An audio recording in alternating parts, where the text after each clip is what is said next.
संस्कारी बेटी। शालिनी की उम्र लगभग 28 साल की हो चुकी थी, लेकिन अभी तक उसकी शादी नहीं हुई थी।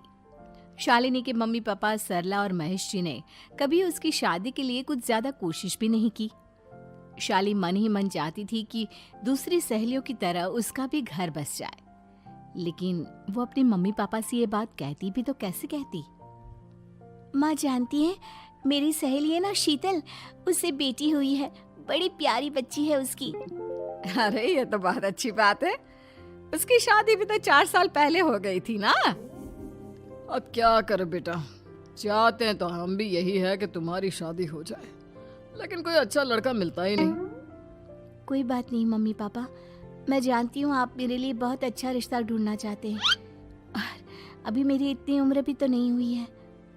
अच्छा शालिनी बेटा, क्या है ना, मेरे पास नई साड़ी नहीं है और मुझे किटी पार्टी में जाना था, तो इस महीने तेरी तनख्वाह आ जाए तो एक नई साड़ी दिलवा देना बेटा।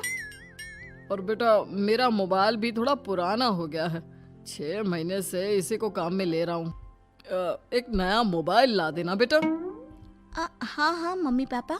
और माँ, आप तनख्वाह की चिंता क्यों करती हैं? साड़ी तो मैं आपको कल ही दिलवा दूंगी। और रही बात आपकी मोबाइल की, तो मैं आज शाम को ही ऑफिस से लौटते वक्त ले आऊंगी। अरे भगवान सबको तुम्हारे जैसी बेटी दे, कितना ध्यान रखती है अपने मम्मी पापा का। पापा, आज आप दुकान नहीं जा रहे हैं क्या? वो क्या है ना बेटा, मेरे सर में जरा दर्द हो रहा है, इसलिए आज दुकान जाने का मन नहीं है। पापा दवाई ले लीजिए, और अगर हो सके तो चले जाइए। इस तरह दुकान बंद रहेगी तो ग्राहक आना बंद कर देंगे ना। अरे बेटा, तेरे पापा की अब उम्र हो चली है, और तू है ना हमारी कमाऊ बेटी, इतनी अच्छी नौकरी करती है, हमारा ख्याल रखती है, तेरे पापा को चिंता करने की क्या जरूरत भला है?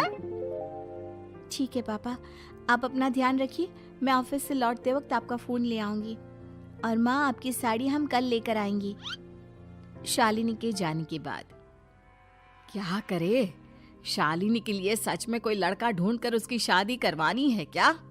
अरे पागल हो गई हो क्या? वो शादी करके इस घर से चली गई तो हमारे खाने के लिए पैसे कहाँ से आएंगे? जानती हूँ वैसे भी आपको ना दुकान पर जाने में, काम करने में आलस आता है, अच्छे से पहचानती हूँ आपको। हाँ तो क्या हुआ, बेटी नौकरी करती है, जब बच्चे माँ बाप की कमाई पर मजाक कर सकते हैं, तो क्या माँ बाप बच्चों की कमाई पर थोड़े दिन चैन से जी नहीं सकते? अरे वो तो हम जी रहे हैं ना, देखा ना हमारी बेटी एक ही बार में हमें मोबाइल और साड़ी दिलाने के लिए कैसे फट से तैयार हो गई। एक दिन सरला की एक पड़ोसन अपने भतीजी का रिश्ता लेकर सरला के घर आती है। सरला बहन, ये मेरा भतीजा है प्रशांत, इसके लिए रिश्ता ढूंढ रही थी बहुत दिन से। अचानक से तुम्हारी बेटी का ख्याल आया, इतनी सुंदर और अच्छी नौकरी वाली लड़की है, मुझे तो बहुत पसंद है। अरे तुम्हारे पसंद करने से क्या होता है, मेरी बेटी को भी तो तुम्हारा भतीजा पसंद आना चाहिए ना। हाँ, ऐसे थोड़ी ना कि तुम्हें हमारी लड़की पसंद आ गई और हमने रिश्ता कर दिया। मेरा भतीजा बहुत बड़ी कंपनी में जॉब करता है। अंकल जी, मैंने आपकी बेटी को देखा है और वो मुझे बहुत पसंद है। हाँ, तुम्हें तो पसंद है, लेकिन हमें भी तो उससे एक बार पूछना पड़ेगा ना। तो बुलाइए ना शालिनी को, उससे पूछ लेते हैं कहाँ है वो। ऑफिस गई है और उसको आने में अभी देर लगेगी। लेकिन तभी शालिनी ऑफिस से आ गई। ये लीजिए, शालिनी भी आ गई, अब आमने सामने ही बात कर लेते हैं। आओ आओ शालिनी बेटा, इससे मिलो, मेरा भतीजा प्रशांत प्राइवेट कंपनी में अच्छी जॉब करता है। अब बेटा, तुम्हें ये लड़का पसंद है क्या? देखो बेटा, सोच समझ कर हाँ करना, तुम्हारे ऊपर कोई जबरदस्ती नहीं है। मम्मी पापा, प्रशांत की जॉब और उसकी बातें सुनकर मुझे तो काफी अच्छा लगा, मैं उससे शादी करने के लिए तैयार हूँ। ये लो, सारा मामला यहीं के यहीं निपट गया, लड़का और लड़की राजी हैं, तो अब हमें क्या। सरला की पड़ोसन और प्रशांत वहां से चले जाते हैं।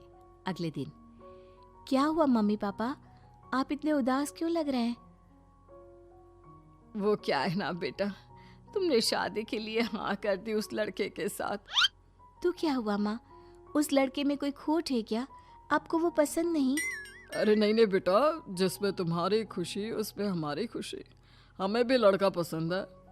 तो फिर क्या बात है? अगर कुछ भी है तो आप मुझे बता सकते हैं। तुम्हारी माँ ये सोच सोच कर परेशान है कि तुम्हारे बाद हमारा क्या होगा। तुम हमारी इकलौती बेटी हो, हमारा बुढ़ापा कैसे कटेगा। अब बेटा, हम अपने बारे में सोचकर तुम्हें जिंदगी भर शादी करने से रोक तो नहीं सकते ना। जाओ, तुम अपनी जिंदगी में खुश रहो, हमारा क्या है, जैसे तैसे जी लेंगे। हाँ, बात तो सही है बेटा। कैसे भी करके मैं दुकान का काम कर लूंगा। तुम और प्रशांत शादी करके खुश रहो। अपने माँ बाप की बात सुनकर शालिनी काफी दुखी हो जाती है।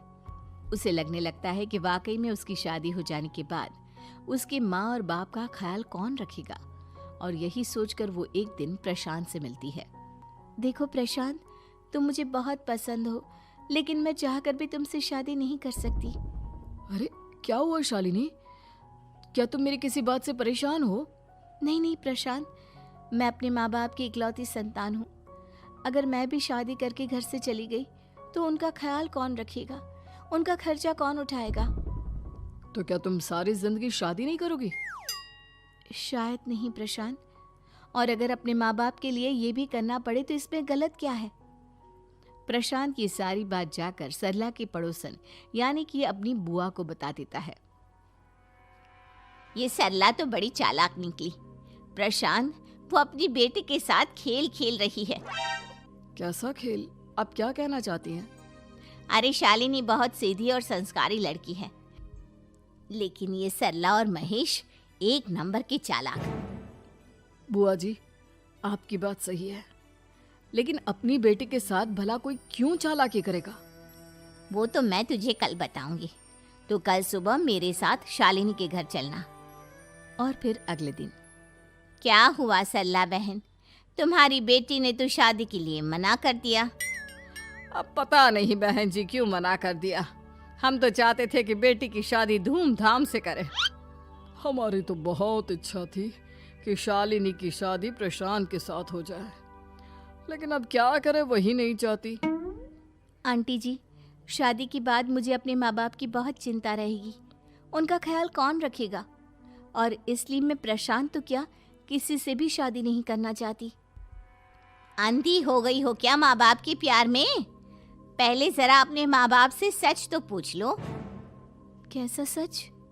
यही सच शालिनी, कि ये तुम्हारे सगे माँ बाप नहीं है और तुम इनके लिए सिर्फ पैसे कमाने का एक जरिया हो। अरे अरे, ये तुम क्या कह रही हो?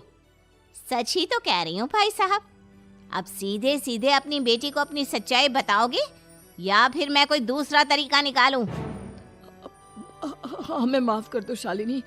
वो क्या है ना, हमारी कोई औलाद नहीं थी और जब तुम छोटी थी तो हमने तुम्हें गोद ले लिया था। तो इस नाते तो मैं आपकी बेटी ही हुई ना। लेकिन तुम्हें गोद लेने का हमारा सिर्फ एक ही मकसद था कि बड़ी होकर तुम नौकरी करो और हमारे लिए पैसे कमाओ, क्योंकि तुम्हारे पापा को काम करने में बहुत आलस आता है। और ये सच है कि हम ही नहीं चाहते थे कि तुम्हारी कभी भी शादी हो। कोई बात नहीं मम्मी पापा, आपने मुझे गोद लिया, पाल पोस कर बड़ा किया। भले ही उसके पीछे आपका कोई भी इरादा सही, लेकिन मैं आपकी बेटी हूँ। शादी तो मैं प्रशांत के साथ कर लूंगी, लेकिन उसके बाद भी जिंदगी भर आप दोनों का ख्याल रखूंगी। शालिनी की बातें सुनकर सरला और महेश को अपनी गलती का एहसास होता है और वो उससे माफी मांगते हैं।